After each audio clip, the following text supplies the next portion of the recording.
Halo para pemirsa setia Fibis News, kembali lagi bersama saya Ika Akbarwati dan rekan saya Wahyu Sidarta dalam program Fibis Fokus. Pada Fibis Fokus kali ini kita akan membahas mengenai beberapa permasalahan dan juga tantangan yang dihadapi oleh Menteri Keuangan Indonesia yang baru, yaitu Bapak Chatib Basri. Untuk pertama-tama kita akan melihat terlebih dahulu sebenarnya apa yang menjadi sebuah tantangan yang bersifat global terutama untuk perekonomian di Indonesia. Baru-baru ini IMF telah memberikan sebuah arahan kepada negara-negara di Asia bahwa negara-negara di Asia harus sudah mulai mempertimbangkan atau mengkhawatirkan tentang adanya jebakan kelas menengah atau middle income trap. Jebakan kelas menengah ini artinya adalah negara berkembang yang mengalami pertumbuhan ekonomi yang amat sangat pesat, tetapi pada akhirnya hanya terjebak menjadi negara kelas menengah selama bertahun-tahun. Kondisi ini secara historis telah terjadi di kawasan Amerika Latin, terutama di negara-negara seperti Brazil, Venezuela, dan Argentina, serta negara Afrika Selatan. Negara-negara tersebut pada awal tahun 1980-an merupakan negara-negara yang mengalami pertumbuhan ekonomi yang amat sangat tinggi dan juga digadang-gadang untuk menjadi negara maju yang bisa menyamai negara-negara seperti Amerika Serikat dan juga Jepang. Lalu apa saja yang bisa dilakukan oleh negara-negara di Asia, terutama Indonesia, untuk menghindari jebakan kelas menengah ini? IMF memberikan 4 saran yang bisa digunakan oleh Indonesia dan juga negara-negara Asia pada umumnya untuk menghindari dari jebakan kelas menengah ini. Yang pertama adalah membangun dan memperbaiki infrastruktur. Seperti yang kita ketahui bahwa investasi asing maupun investasi dari domestik merupakan salah satu yang amat penting untuk bisa mendorong ekonomi, sehingga memang infrastruktur yang memadai juga menjadi salah satu prasyarat. Seperti yang kita ketahui juga bahwa memang infrastruktur di dalam negeri kita atau Indonesia ini masih kurang baik, sehingga memang pembangunan infrastruktur ini akan menjadi titik tolak yang diperlukan untuk bisa menghindar dari jebakan kelas menengah tersebut. Yang kedua adalah untuk pemerintah supaya meningkatkan riset dan pengembangan atau research and development, karena ini juga menjadi salah satu faktor kunci sehingga negara ini bisa mengalami pertumbuhan yang lebih besar lagi. Yang ketiga adalah agar pemerintah menjaga arus modal masuk ke dalam negeri, terutama yang ada di instrumen-instrumen jangka pendek. Kondisi ini tentunya memang harus diperhatikan karena apabila terjadi goncangan, maka besar kemungkinannya instrumen-instrumen jangka pendek akan keluar atau mengalami arus modal keluar yang pada akhirnya bisa mengakibatkan kondisi yang berbahaya bagi ekonomi Indonesia. Yang keempat adalah untuk menarik lebih banyak wanita ke dalam sektor tenaga kerja dan juga meningkatkan usia pensiun. Kondisi ini tentunya harus lebih diperhatikan karena memang untuk Indonesia sendiri porsi tenaga kerja wanita masih cenderung lebih sedikit dibandingkan dengan negara-negara ekonomi maju.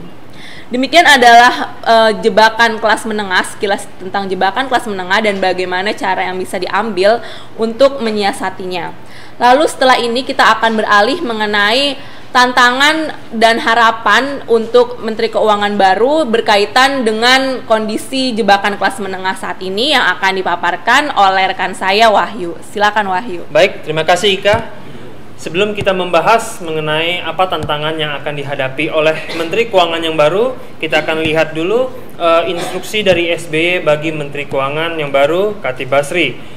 Instruksi SBY yang pertama adalah bagi Menteri Keuangan untuk menjaga, mengembangkan dan menjalankan kebijakan fiskal yang prudent dalam perekonomian dunia yang masih penuh dan gejolak ini, sehingga APBN harus dijaga kesehatannya. Lalu instruksi kedua adalah bagi Chatib untuk meneruskan kinerjanya yang positif sewaktu menjabat sebagai Kepala BKPM dalam menggait investasi baik dari asing maupun dari dalam negeri. Sebagai informasi, selama Chatib Basri menjabat di BKPM, tahun lalu realisasi investasi mencetak rekor tertinggi sepanjang sejarah, yakni mencapai 313 triliun rupiah. Lalu instruksi yang ketiga, yang terakhir adalah untuk meningkatkan investasi di bidang industri padat karya. SBY ingin bahwa peningkatan investasi dapat menghasilkan pembukaan lapangan kerja yang lebih luas. Menteri Keuangan juga diharapkan bisa memberikan dukungan berupa kebijakan-kebijakan agar investasi tersebut bisa memperkerjakan tenaga kerja yang besar. Selanjutnya, untuk tantangan bagi Menteri Keuangan Khatib Basri sendiri tampaknya saat ini adalah yang terutama mengenai isu inflasi yang sudah mulai mencuat.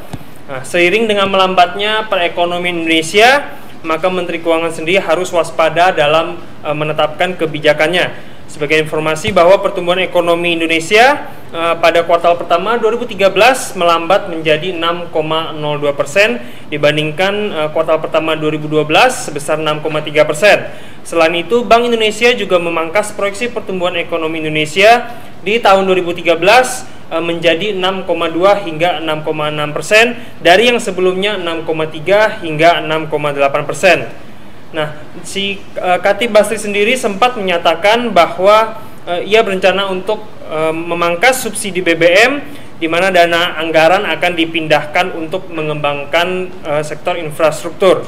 Namun yang menjadi tantangan dari rencana ini adalah bahwa pemotongan subsidi BBM tentu akan berakibat naiknya harga BBM yang pada akhirnya berpotensi meningkatkan laju inflasi dari Indonesia. Nah, jika dilihat data inflasi dapat dilihat bahwa angka inflasi pada periode Februari hingga April 2013 tampak sudah mulai menembus target inflasi Bank Indonesia untuk tahun 2013, yakni 4,5% dengan deviasi plus minus 1%. Nah, jika subsidi BBM dipangkas, maka hal ini dapat mengakibatkan terjadinya akselerasi laju inflasi. Selain itu, bulan Ramadan juga berpotensi menyumbang terhadap kenaikan laju inflasi, walau sifatnya cenderung untuk hanya bersifat jangka pendek saja. Nah, jika Bank Indonesia memutuskan untuk memperketat moneternya dalam rangka mengontrol laju inflasi, maka hal ini tentunya dapat kembali memperlambat pertumbuhan ekonomi Indonesia. Nah, seiring dengan tantangan tersebut, tampaknya Khatib Basri perlu bekerja sama dengan BI dalam menjalankan kebijakannya. Nah, lalu sebenarnya apa yang diharapkan atau yang sebaiknya menjadi fokus dari Menteri Keuangan yang baru? Sepertinya langkah untuk meningkatkan investasi pada industri padat karya tampaknya akan merupakan langkah yang ideal untuk menjadi fokus dari Menteri Keuangan sendiri. Katakanlah pertumbuhan ekonomi Indonesia kembali mengalami perlambatan akibat pengetatan moneter yang dilakukan oleh pemerintah untuk mengontrol inflasi. Namun dengan investasi pada industri padat karya, maka hal ini akan membuat perekonomian Indonesia makin kokoh dan mampu mendorong atau menopang pertumbuhan ekonomi Indonesia menjadi lebih stabil dan konsisten dalam jangka panjangnya. Baik, selanjutnya kita akan mendengarkan pendapat dari Bapak Mahendra Siregar selaku Wakil Menteri Keuangan terkait terpilihnya Menteri Keuangan yang baru. Berikut cuplikannya. Saya rasa positif sekali ya, kita sudah ada kepastian Menteri Keuangan baru, dan tentu dengan track record beliau dan integritas yang teruji selama ini dan kinerja yang baik, kami semua di Kementerian Keuangan siap untuk berada di bawah kepemimpinan beliau, dan pasti dengan sinergi yang makin kuat kita bisa menjaga momentum pertumbuhan ekonomi maupun juga stabilitas keuangannya. Baik pemirsa, demikianlah tadi cuplikan Bapak Mahendra Siregar sekaligus mengakhiri program FIBIS Fokus kali ini. Akhir kata bersama saya Wahyu Sidarta dan rekan saya Ika Akbarwati. Sampai jumpa pada kesempatan berikutnya dan salam FIBIS.